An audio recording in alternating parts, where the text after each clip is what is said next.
முருகன் ஆசி பெற்று என்னுடைய பிரச்சாரத்தை இன்று தொடங்கியிருக்கின்றேன். திருப்போரூர் தொகுதிக்கு ஒரு சிறப்பு.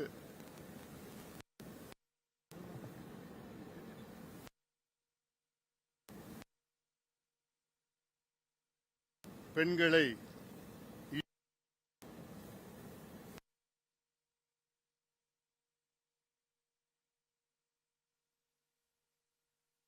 வந்து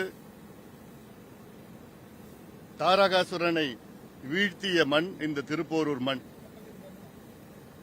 அதே நிலைத்தான் தமிழ்நாட்டில் இன்று பெண்களுக்கு பாதுகாப்பு இல்லாத முறையிலே கொலை செய்து பாலியல் வன்கொடுமைகள் எல்லாம் செய்து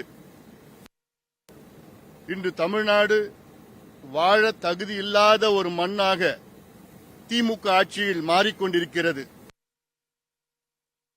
திமுக ஆட்சி தாரகாசுரன் போன்ற எங்களுடைய கூட்டணி முருகப்பெருமாள் ஆசி பெற்று நிச்சயமாக இந்த அரக்கன் திமுக ஆட்சி உறுதியாக வீழ்த்துவோம், அகற்றுவோம்,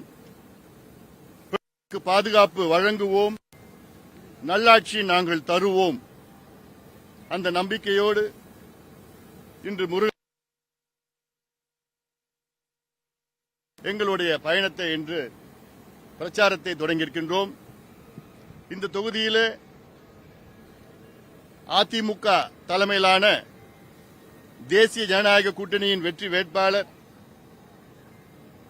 தமிழ்நாட்டுக்கு மட்டுமல்ல இந்தியாவுக்கே தெரிந்த வழக்கறிஞர் பாலு அவர்கள் பாட்டாளி மக்கள் கட்சி சார்பிலே போட்டியிடுகின்றார்கள். மக்கள் உறுதியாக, குறிப்பாக திருப்போரூர் மக்கள் உறுதியாக அவருக்கு மிகப்பெரிய வெற்றி தருவார்கள். எதிரணியில் இருக்கின்ற திமுக கூட்டணி சார்பில் விடுதலை சிறுத்தை சார்ந்த வேட்பாளர் கடந்த தேர்தலில் இந்த தொகுதி மக்கள் விடுதலை சிறுத்தை கட்சி சார்ந்த வேட்பாளரை தேர்வு செய்தார்கள். இந்த தொகுதிக்கு ஒரு துரும்பை கூட கிள்ளி போடவில்லை.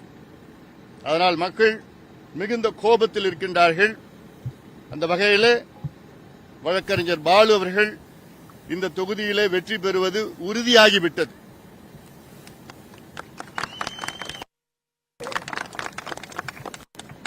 இந்த தொகுதி மக்கள் நல்ல ஒரு வேட்பாளர், நேர்மையான வேட்பாளர், சமூக நீதிக்கு குரல் கொடுக்கின்ற, இந்தியாவிலே 90,000 மதுக்கடைகளை உச்சநீதிமன்றம் சென்று மூடிய வேட்பாளர் வழக்கறிஞர் பாலு அவர்கள். எதிரணியில் இருக்கின்றவர்கள் எல்லாம் வெறும் கட்ட பஞ்சாயத்து எங்க இடம் கிடைச்சாலும் அங்க ஆக்கிரமிப்பு செய்து பிரச்சனை வேட்பாளர். ஆனால் மக்கள் தெளிவாக இருக்கின்றார்கள். நாகரீகமுள்ள ஒரு வேட்பாளர் வழக்கறிஞர் எல்லாம் பேசிட்டு இருக்காங்க.